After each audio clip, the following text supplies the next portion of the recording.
एक dairy farmer बनने के लिए आप में क्या क्वालिटीज होना चाहिए आप खुद तो जानते ही हैं, लेकिन सबसे बड़ा क्वालिटी है determination, passion, patience and eager to do something. कुछ करने का आप में अगर आग है तो ही आप कर सकते हैं, अदरवाइज कोई देर आए और हम करेंगे, ये अगर हमारा मेंटालिटी रहेगा तो जो हमको मिलेगा उसको हम अच्छी तरह से यूटिलाइज नहीं कर पाएंगे।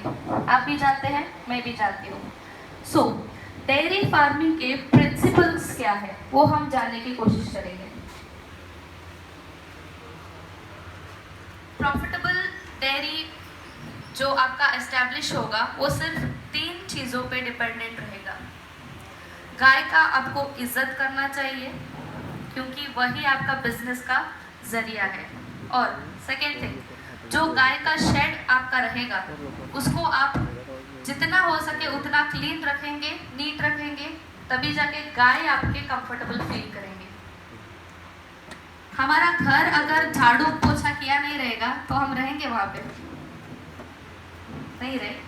तो the same is the case with your farm. आपका शेड जो रहेगा जितना हो सके उतना वो क्लीन रहना चाहिए। आप लोगों ने भी देखा होगा काफ़ी सारे शेड्स हैं जो प्राइवेट डेयरी फार्मर्स हैं जिनके पास 4, 5, 6 गाय रहते हैं।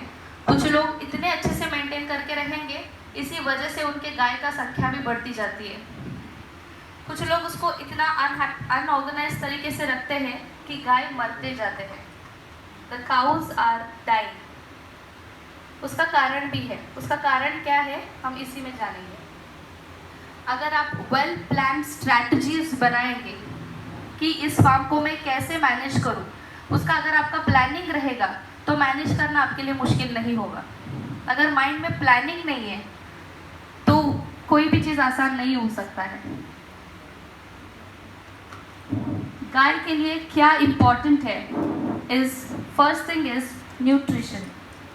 उसको क्या खाना मिल रहा है।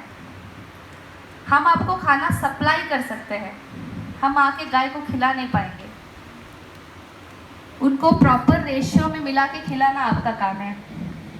डेयरी ट्रेनिंग देने का मकसद ही यही है। कुछ लोगों को लग रहा होगा कि ट्रेनिंग क्यों चाहिए, ट्रेनिंग का क्या मतलब है। ट्रेनिंग का मतलब धीरे धीरे आप जानेंगे। काउ कंफर्ट, गाय कितना कंफर्टेबल है आपका शेड में, उसका हम तो ऑब्जर्वेशन करते ही रहेंगे। आई होप सब हम मेरा हिंदी फॉलो कर पा रहे हैं ना। It's okay right. मैं अगर ओडिया बोलते जाऊंगी ना कि मैं कंफ्यूज हो जाऊंगी क्या बोल रही हूँ, ठीक है। एंड वन मोर थिंग, आपका जो मुंबई का ट्रेनिंग रहेगा that will be completely in English. Hindi में रहेगा या नहीं not very sure, but English में रहेगा पूरा, तो आप थोड़ा उसके लिए अडॉप्टेबल हो जाइए। And second thing, induction programme conduct करने का रीज़न क्या है, सो दैट आपको इंट्रोड्यूस हो जाओ कि डेयरी के प्रैक्टिसेस आपको क्या फॉलो करना है। वो आप यहाँ से इंट्रोड्यूस होके जाएंगे तो ट्रेनिंग में जो आपको सिखाया जाएगा वो आप फॉलो कर पाएंगे। सेकेंड थिंग, मैं काउ कंफर्ट के बारे में बता रही थी जो आपको समझ में आ गया होगा। काउ कंफर्ट एग्जैक्टली उसके लिए क्या क्या करना चाहिए नेक्स्ट स्लाइड्स में हम देखेंगे। Third thing is reproduction. अगर आपके फार्म में 20 गाय है और उनका रिप्रोडक्शन का कैपेसिटी ही नहीं है तो क्या आपका बिजनेस बढ़ेगा? नहीं बढ़ेगा राइट। तो reproduction management is a very big chapter, उसका एक अलग से चैप्टर ही है। तो रिप्रोडक्शन का साइकिल अगर आप मेंटेन नहीं कर पा रहे हो, अगर गाय कंफर्टेबल नहीं है आपका शेड में, तो वो रिप्रोडक्शन करने के लिए कभी भी कोऑपरेट नहीं करेगा। इन शॉर्ट कहूँ, मुझसे एज में बहुत बड़े लोग हैं, बुरा मत मानिएगा।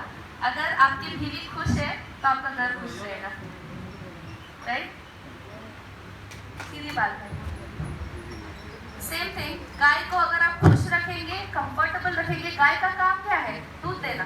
आप सिर्फ दूध निकालने के लिए गाय पाल रहे हो ना, और किसी चीज के लिए पाल रहे हो क्या? फॉरेन में गाय को स्लॉटर करने के लिए पालते हैं, मतलब गाय को मारने के लिए पालते हैं, which is out of our culture, which is out of our constitution. It's legally not allowed. तो उसके बारे में हम बात करेंगे ही नहीं। ठीक है। हम गाय पाल रहे हैं दूध का बिजनेस करने के लिए, और अगर हमको दूध चाहिए तो उसका बछड़ा पैदा होना भी उतना ही इम्पोर्टेंट है। उसका बछड़ा अगर पैदा होना है तो गाय ज़्यादा कंफर्टेबल रहेगा, तभी जाके वो बछड़ा पैदा करने में आपको कोऑपरेट करेगा। So please keep this in mind ladies and gentleman. मैं कुछ पॉइंट्स बोल रही हूँ, अगर आपको इम्पोर्टेंट लगे और आप याद नहीं रख पाओगे तो प्लीज़ नोट इट डाउन, आपको नोट दिया गया है।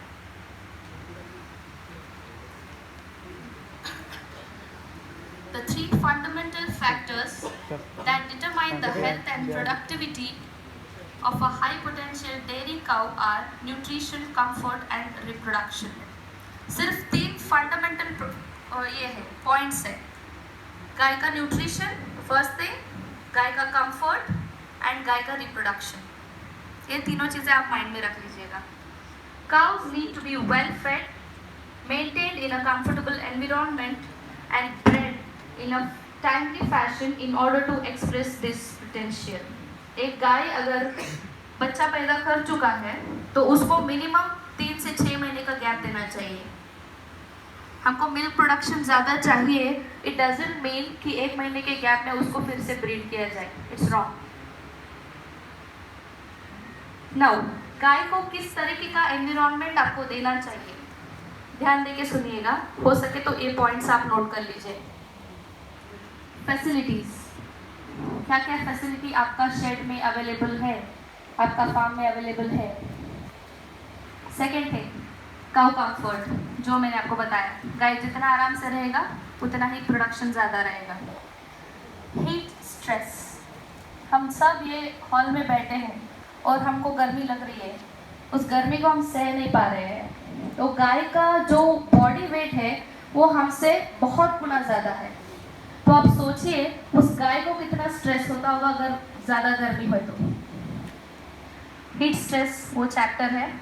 नेक्स्ट इज कोल्ड स्ट्रेस, ठंडी के दिन में उनको कैसे मेंटेन करना है।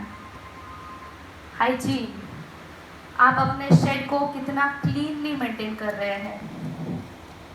बायोसिक्योरिटी, व्हाट इज बायोसिक्योरिटी, बाहर के जो एक्सटर्नल एनिमीज है गाय का, फॉर एग्जाम्पल वाइल्ड लाइफ, जंगल से जो एनिमल्स आते हैं वो हार्म कर सकते हैं, या ह्यूमंस के बीच में ही कुछ कोई रहते हैं जो सह नहीं पाते हैं, जो डिस्टर्बेंस क्रिएट करना चाहते हैं वो लोग, और जिनको कोई डिसीज़ है या जो एनिमल को डिसीज़ है, अगर आप घर में कुत्ता पाल रहे हैं उसको अगर कोई डिसीज़ है, आपको ये देखभाल करना पड़ेगा कि वो डिसीज़ आपके शेड तक ना पहुँचे।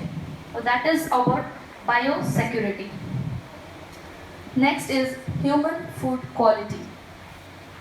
हम जो गाय दूध का चाष कर रहे हैं वो दूध हम किसको दे रहे हैं, फॉर ह्यूमन काइंड, राइट, हम लोगों को दे रहे हैं ना चाष करके। तो अगर हम लोगों को दे रहे हैं मतलब क्या है, उसको